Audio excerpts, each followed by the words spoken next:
నమస్కారం మిత్రులారా, నేను మీ సూరన్న. హంబుల్ రిక్వెస్ట్, సూరన్న టీవీని సబ్స్క్రైబ్ చేయండి, బెల్ బటన్ క్లిక్ చేయండి.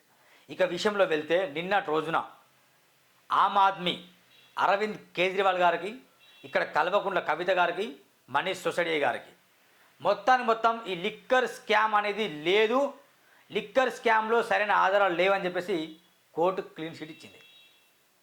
నిజంగా అరవింద్ కేజ్రీవాల్ నిన్న ఏడుస్తూ బయటకు వచ్చి ఏం మాట్లాడాలో భావోద్వేగానికి గురైన పాపం. కవిత మాత్రం చేతులు ఊపుకుంటూ వెళ్ళింది. మేము నిర్దోషం, మేమేం తప్పు చేయలేదు, కావాలనే మోడీ ఇరికించాడని వాళ్ళు స్పష్టంగా చెప్పారు. దేశ ప్రజలకు కూడా స్పష్టంగా అదే అర్థమవుతుంది. మోడీ ప్లస్ అమిత్ షా వీళ్ళిద్దరి చేతిలోనే ఈడీ సిబిఐ పనిచేస్తుంది, వాళ్ళ సంఖలో ఉన్నాయి అని స్పష్టంగా అర్థమవుతుంది. ఒక కోర్టేమో వీళ్ళని జైల్లో వెళ్ళడానికి తీర్పిస్తుంది, ఇంకో కోర్టేమో అనుమతి ఇచ్చింది, క్లీన్ సీట్ ఇచ్చేసింది, సాక్ష్యాలు లేవని చెప్పేసింది. అంటే ఏమర్థమవుతుంది, అక్కడ మోడీ ప్లస్ అమిత్ షా ఇద్దరు ఏం చేసిందంటే అరవింద్ కేజ్రీవాల్ని గద్దె దించాలంటే లిక్కర్ స్కామ్లో ఇరికించాలి, ఇక్కడ కేసీఆర్ గారిని గద్దె దించాలంటే దేశ ప్రజల్లో కావచ్చు, తెలంగాణ ప్రజల్లో కావచ్చు లిక్కర్ స్కామ్. ఇక ఫామ్ హౌస్లో కేసీఆర్ ఉన్నాడు, కవితని ఈ లిక్కర్ కేసులో ఇరికించిందని చెప్పేసి విపరీతంగా ప్రచారం కావాలి, కేసీఆర్ గద్దె దిగాలని చెప్పేసి ఇక్కడ కేసీఆర్ని, అక్కడ అరవింద్ కేజ్రీవాల్ని భూస్థాపితం చేయడానికి మోడీ ప్రభుత్వం విపరీతంగా పనిచేసింది. అంటే ఇక ఇన్కమ్ ట్యాక్స్ వాళ్ళని కావచ్చు, ఈడీని కావచ్చు, ఇంకా ఎవరు వీళ్ళు సిబిఐని కావచ్చు, వాళ్ళ సంఖలో పెట్టుకొని విపరీతంగా వాళ్ళ కార్యకలాపాలకు దారితీసింది. ఇది నిజం మిత్రులారా, అదే జరిగింది. ఇప్పుడు అదే అర్థమవుతుంది ప్రజలకు. నిన్నటి తీర్పుతో అదే అర్థమవుతుంది అందరికీ ఎందుకు ఇట్లా జరిగింది. ఇప్పుడు దేశంలో విపరీతంగా ఫాలోయింగ్ ఉంది మోడీకి, కానీ ఢిల్లీలో అంత ఫాలోయింగ్ లేదు. ఢిల్లీలో ఎట్లైనా అధికారం రావాలని చెప్పేసి ఇక బాగా అంటే బాగా ఎన్నో కుయుక్తులు చేశారు, కానీ అవి సెట్ కాలే. ఏం లేదు, ఒక నీతి మంత్రిని కావచ్చు, ఒక నిజాయితీపరుని కావచ్చు, ఒక ముద్ర వేశారని చెప్పేసి ఇక కొత్త మద్యం పాలసీ ఉంది కాబట్టి ఇక 100 కోట్ల అవినీతి జరిగిందని చెప్పేసి ఇక దానికి ఒక కథ నడిపించారు. ఇక ఇక్కడ తెలంగాణలో కవిత కథ నడిపించారు. ఇక కవితకు ఢిల్లీలో స్కామ్లో లింక్ ఉందని చెప్పేసి ఇట్లా జోడించారు. అక్కడ స్కామ్ లేదు, ఏం లేదని అందరికీ స్పష్టంగా అర్థమైంది. ఇక దీన్ని బట్టి ఏమర్థమవుతుంది అంటే మోడీ చేతిలోనే పనిచేస్తున్నాయి, అమిత్ షా చేతిలో, మోడీ చేతిలో ఈడీలు, సిబిఐలు, ఇన్కమ్ ట్యాక్స్ డిపార్ట్మెంట్లు అన్ని వాళ్ళ చేతిలో పనిచేస్తున్నాయి. కాబట్టి వాళ్ళు కావాలని వీళ్ళు అరెస్ట్ చేశారు కాబట్టి వీళ్ళు అట్లా జైల్లో వెళ్ళాల్సి వచ్చిందని స్పష్టంగా అర్థమవుతుంది. ఇప్పుడు అరవింద్ కేజ్రీవాల్ని గదించడం చాలా కష్టం. ఇప్పుడు అరవింద్ కేజ్రీవాల్ ఆయన ఏమంటాడో ఒకసారి వినండి. నన్ను చంపాలంటే ఒకటే ఒక మార్గం, నేను కొన్ని స్కూళ్ళు కట్టినా దానికి 5 రెట్లు మించి కట్టు, అప్పుడు నన్ను చంపినట్టే. నేను ఒక పొలిటీషియన్, అందరిలాంటి పొలిటీషియన్ కాదు, అందరిలాంటి నేతను కాదు, నేను డిఫరెంట్ నేతను, నేను నిజాయితీ గల వ్యక్తిని. నా ఫ్యామిలీని ఇబ్బంది పెట్టారు, నా కుటుంబ సభ్యుల్ని ఇబ్బంది పెట్టారు, అయినా భయపడలేదు, నిర్దోషిగా నేను బయటకు వచ్చాను, అందుకే ఇన్ని రోజులు నేను మౌనంగా ఉన్నాను. నాకు తెలుసు నేను నిర్దోషిని, నేను ఏం తప్పు చేయలేదని.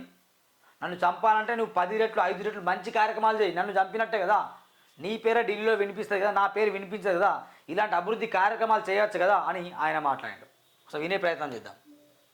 जेल से आने के बाद केजरीवाल चुप क्यों हो गया? केजरीवाल गायब हो गया, केजरीवाल कहाँ गया? జైలు నుండి బయటకు వచ్చిన తర్వాత కేజ్రీవాల్ ఎక్కడ పోయాడు, ఎందుకు మౌనంగా ఉన్నాడు, ఏం చేస్తాడు కేజ్రీవాల్ అనే ప్రశ్నలు మీకు వచ్చాయి. ఆయన అదే అంటున్నాడు. मैं कोई नेता नहीं हूँ, मैं कोई पॉलिटिशियन नहीं हूँ. నేను నేతని కాదు, నేను రాజకీయ నాయకుడిని కాదు. ఇప్పుడు రాజకీయ నాయకులు అంటే తెలిసి ఎట్లుంటారో, పొద్దున ఒక పార్టీ, సాయంత్రం ఒక పార్టీ, వాడిని వీడి తిట్లు, వీడిని వాడి తిట్లు. ఇగో ఇలాంటి రాజకీయ నేతని కాదు, ఇలాంటి పొలిటీషియన్ నేను కాదంటాను ఆయన. किसी को फर्क नहीं पड़ता, उनको 4 गाली दे दो, मोटी चमड़ी होती है. मैंने जिंदगी में केवल ईमानदारी कमाई है. मेरे को जब कोई बेईमान बोलता है मुझे फर्क पड़ता है. నేను నిజాయితీపరుని, నేను నిజాయితీగా బతకడానికి ఇష్టపడ్డాను అని ఆయన అంటాడు. मेरे को जब जेल भेजा जाता है, मेरे परिवार के ऊपर ताने मारे जाते हैं, मेरे को फर्क पड़ता है, केजरीवाल को फर्क पड़ता है. इसलिए मैंने तय किया था कि जब सारे देश के सामने मैं निर्दोष साबित हो जाऊंगा तब तक मैं चुप रहूंगा. आज मेरे दिल से बहुत దేశ ప్రజల ముందు ఎప్పుడైతే నేను నిర్దోషిని తేలేంత వరకు నేను మౌనంగా ఉంటా అని చెప్పిండు ఆయన. అందుకు ఇంట్లో మౌనంగా ఉన్నాడు. मैं मोदी जी को कहना चाहता हूं, मोदी जी आपने हमारे ऊपर इतने केस कर लिए, आपने ईडी छोड़ दी, आपने सीबीआई छोड़ दी, आपने पुलिस छोड़ दी, आपने इनकम टैक्स छोड़ दिया। నేను మోడీ గారికి ఒకటే చెప్తున్నా, నువ్వు నా మీద ఈడీఐ సిబిఐని పంపించావు, నా ఇంటి మీద ఇన్కమ్ ట్యాక్స్ వాళ్ళని పంపించావు, నా ఇంటి మీద పోలీసు వాళ్ళని పంపించావు, నా ఇంటి మీద ఈడీ రైడ్ చేయించావు అని ఆయన అంటాడు. हमारे पीछे आपने जेल भेज दिया हमारे 5 सबसे बड़े नेताओं को। आम आदमी पर एक समय ऐसा था जब आम आदमी पार्टी के सबसे टॉप के 5 नेता जेल में थे एक साथ। ఒక్క సంవత్సరం పాటు ఆమ్ ఆద్మీ పార్టీలో ఉన్న 5 అత్యంత కీలకమైన వ్యక్తుల్ని నువ్వు జైల్లో పంపించావు అని అంటాడు. उसके बाद भी केजरीवाल का कुछ नहीं बिगाड़ सका। ఏం చేయలేకపోయాను కేజ్రీవాల్ అంటాడు. अब तो एक ही तरीका बचा है मोदी ఇప్పటికి ఒకటే ఉంది మోడీ గారు, केजरीवाल का कत्ल करवाना पड़ेगा। అది కేజ్రీవాల్ గారిని చంపేయాలి, కేజ్రీవాల్ని హత్య చేయాలి, ఆ రక్తపు మరకలు నీ చేతిలో అంటుకోవాలి, నువ్వు చంపేయాలి కేజ్రీవాల్కి. ఇది ఒకటే మార్గం ఉందంటాను ఆయన. उसके अलावा अब केजरीवाल आपसे संभलने वाला नहीं। अब आपके बस का नहीं है केजरीवाल, आपने सब कुछ करके देख लिया, अब केजरीवाल का कत्ल ही करवाना पड़ेगा। ఇక కేజ్రీవాల్ నువ్వు అన్ని రకాల హింసించావు, జైలు పంపించావు, రైడ్స్ చేయించావు, పోలీసులను పంపించావు, ఈడీని సిబిఐని సంకలో పెట్టుకున్నావు, ఏదో చేసినావు, గద్దె దించినావు, 5 అరెస్ట్ చేయించినావు, జైల్లో పెట్టినావు, అంత బంధించినావు. ఇక నీ వల్ల ఇక నీకు మిగిలింది ఒకటి, అంతకు మించి నువ్వేం చేయలేవు, కేజ్రీవాల్ని చంపడం. అంత తప్ప నువ్వేం చేయలేవు. మరి ఎట్లా చంపాలని ఆయన చెప్తాడు. और एक तरीका है, ఇంకో తరీకా ఉంది, मैं पहले भी बोल चुका हूं, అప్పుడే చెప్పిన నేను. तो मोदी जी के बस का नहीं है। मैंने 500 स्कूल बनवाए दिल्ली में, आप 5000 स्कूल बनाओ। मैंने दिल्ली की सड़कें अच्छी करी, आप पूरे देश की सड़कें ठीक। అర్థమైందా? నేను 500 స్కూళ్ళు నిర్మించాను, జబర్దస్త్ స్కూల్స్. నువ్వు 5000 స్కూల్ నిర్మించు, అప్పుడు నన్ను నువ్వు చంపినట్టే, నా పేరు నువ్వు చంపినట్టే అని అంటాడు. तो देखो केजरीवाल को कोई पूछेगा ही नहीं। केजरीवाल ने 200 मोहल्ला क्लिनिक बनाया, 20,000 मोहल्ला क्लिनिक बनाओ, आप तो देश के प्रधान। నేను 200 హాస్పిటల్ నిర్మించాను, 20,000 హాస్పిటల్ నిర్మిస్తే అంతవరకు 20,000 హాస్పిటల్ నువ్వు నిర్మిస్తే నన్ను ఎవరు గుర్తించరు కదా, నిన్నే గుర్తుపెడతారు. అరే కేజ్రీవాల్ కంటే తోపుగా నువ్వు చేసిన మోడీని నిన్నే గుర్తుపెడతారు కదా, అప్పుడు నేను చచ్చినట్టేదా అంటాను ఆయన. मंत्रियों अरे अच्छे काम करो ना, మంచి పనులు చేయండి అంటాడు. वो नहीं होता मोदी, అది మీ వల్ల కాదు, वो मोदी जी से नहीं होता। అది మోడీ వల్ల కాదు. मैं उनको कहना चाहता हूँ प्रधानमंत्री जी, केवल सत्ता की जो प्रधानमंत्री मोदी जी की। అర్థమవుతుందా మిత్రులారా? నేను ఎన్ను చేసినా నాకంటే గొప్పగా చేస్తే నీ పేరే బాగుంటుంది కదా, అప్పుడు నేను చచ్చిపోతా కదా, నేను చచ్చిపోయినట్టే కదా, ఇట్లా చంపంటాడు. నీకు చేతనవుతుందా? ఏం చేతనవుతుంది మోడీతోని? ఏం చేత కాదు. మిత్రులారా ఒకటి గమనించండి, మోడీ దేశంలో వచ్చిన తర్వాత నిజంగా విపరీతంగా దేశం బాగుందంటే రూపాయి విలువ పతనం అయిపోయింది, విదేశీ ట్రిప్పులు పెరిగిపోయినాయి. ఏమైనా అంటే విదేశీ వస్తువులు వాడదు అది ఇది అని చెప్తారు, కానీ ఆయన వేసుకునే బట్టలు కావచ్చు, ఆయన వేసుకునే వాచ్ కావచ్చు, తొడిగే షూస్ కావచ్చు, అన్నీ కూడా విదేశీ వస్తువులే, ఇది స్పష్టం. ఇక అమిత్ షా గురించి చెప్తే అంటే ఇక అమిత్ షా ఏం చేస్తాను చెప్పండి, ఎప్పుడు చూసినా కానీ ఆపరేషన్ కాగర్ అని చెప్తాను, కానీ ఆపరేషన్ అవినీతి పరులని చెప్పట్లేదు, ఆపరేషన్ అండ్ పొలిటీషియన్ అని చెప్పట్లేదు. చేస్తారా? బీజేపీ మంత్రులు, బీజేపీ ఎమ్మెల్యేలు ఎందరిని అత్యాచారం చేస్తాను అది తెలుసా? ఎందరు ఉన్నారు బయట, తెలంగాణ రాష్ట్రం కాదు వివిధ రాష్ట్రాలు ఉన్నారు అలాంటి వాళ్ళు.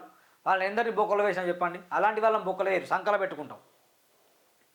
దమ్ముంటే సమానం చెప్పు. 5 సీట్లు ఇప్పుడు ఎలక్షన్లో రాజీనామా చేసి మళ్ళీ ఒక మాట ఆయన, ఎలక్షన్లు ఇప్పుడు నువ్వు రాజీనామా చేసి కనుక బయటకు వస్తే నీకు 10 సీట్లు వస్తే రాజకీయ సన్యాసం తీసుకుంటారట. చేస్తావా మోడీ, అమిత్ షా, గుండు షా చేస్తావా? మీరు తమాషాలు లాంటి మాటలు మాట్లాడతారు. ఇది అందరికి స్పష్టమైంది. ఢిల్లీలో అరవింద్ కేజ్రీవాల్ ఉంటే నీ పప్పులు ఉడకవు, కాబట్టి ఢిల్లీలో ఆయన మీద లిక్కర్ స్కామ్ అనే ముద్ర వేయాలి. ఇక్కడ కేసీఆర్ కూతురు అరెస్ట్ అయితేనే కానీ కొన్ని సీట్లను రావనేది స్పష్టమైంది. కేసీఆర్ని గద్దె దించాలి, బీజేపీ పైకి రానే ఒక ప్లాన్ చేశాం, అదే జరిగింది. కానీ ఇక్కడ కూడా నీ పప్పులు ఉడకలే. అంటే ఈడీ ఉందని చెప్పేసి, సిబిఐ ఉందని చెప్పేసి అందరినీ సంకల పెట్టుకుంటే ఇక ఏదైనా చేయొచ్చా? మిత్రులారా ఇప్పటికైనా స్పష్టంగా అర్థం చేసుకోండి, ఎవరి కోసం పనిచేయాలి సంస్థలు? ప్రజల కోసం, పేద ప్రజల కోసం పనిచేయాలి. మరి ఎవరి కోసం పనిచేస్తున్నాయి? ఇక ప్రధానమంత్రుల కోసము, వాళ్ళ కోసం పనిచేస్తున్నాయి. మరి ఈ ఏం సంస్థలు చెప్పండి? కాబట్టి ఖచ్చితంగా నేను ఒకటి మాట అంటున్నా, ఎవరైతే లిక్కర్స్ కేసు బాధరని చెప్పి ఎవరైతే లిక్కర్ స్కామ్ బాగా జరిగిందని చెప్పేసి కేసులు పెట్టారో దాని వెనుక ఈడీని సీబీఐ ఏవైతే వాడుకున్నారో ఈ అమిత్ షా మోడీ వీళ్ళని జైల్లో పెట్టాలి. వీళ్ళని 1 year ఒక సంవత్సరం జైల్లో పెట్టాలి. అప్పుడు వాళ్ళ బాధ తెలుస్తుంది, వాళ్ళ ఆవేదన తెలుస్తుంది. అంతే కదా, అమిత్ షాని మోడీని జైల్లో పెట్టండి. వాళ్ళే నడిపించింది వీరి వెనుక. ఎవరికింది లేదు, ఏం లేదు, టైం వేస్ట్ అయింది. దమ్ముంటే అరవింద్ కేజ్రీవాల్కి సమాధానం చెప్పు. రాజీనామా చేయి మోడీ. ఇప్పుడు రాజీనామా చేసి నువ్వు నిజాయితీ పని నిరూపించుకో. ఈ దెబ్బతో ఢిల్లీలో నెక్స్ట్ బీజేపీ అవుట్, తెలంగాణలో కూడా బీజేపీ అవుట్ పక్కా. ఇక ఏపీలో కూడా అవుట్, బీజేపీ కూటమి కూడా అవుట్ అవుతుంది ఏపీలో. రాజకీయాలు అందరూ ప్రజలు గమనిస్తాము. కాబట్టి దయచేసి ఆలోచించండి మిత్రులారా. సూరాన్ టీవీ సబ్స్క్రైబ్ చేయండి, బెల్ బటన్ క్లిక్ చేయండి. అరవింద్ కేజ్రీవాల్కి చంపాలంటే కేవలం ఆయన కంటే మంచి పనులు చేసి సరిపోతుంది. నేను చచ్చినట్టే నేను ఒప్పుకుంటాను. మరి ఈ సవాల్కనే సిద్ధమా? అభివృద్ధి మీద ధ్యాస పెట్టు మోడీ, అభివృద్ధి మీద. దేశ విదేశ ట్రిప్పులు కాదు, అభివృద్ధి ఏం చేయాలి, ఎట్లా డెవలప్ చేయాలని ధ్యాస పెట్టు. అది చేయడానికి చేత అయితే లేదు.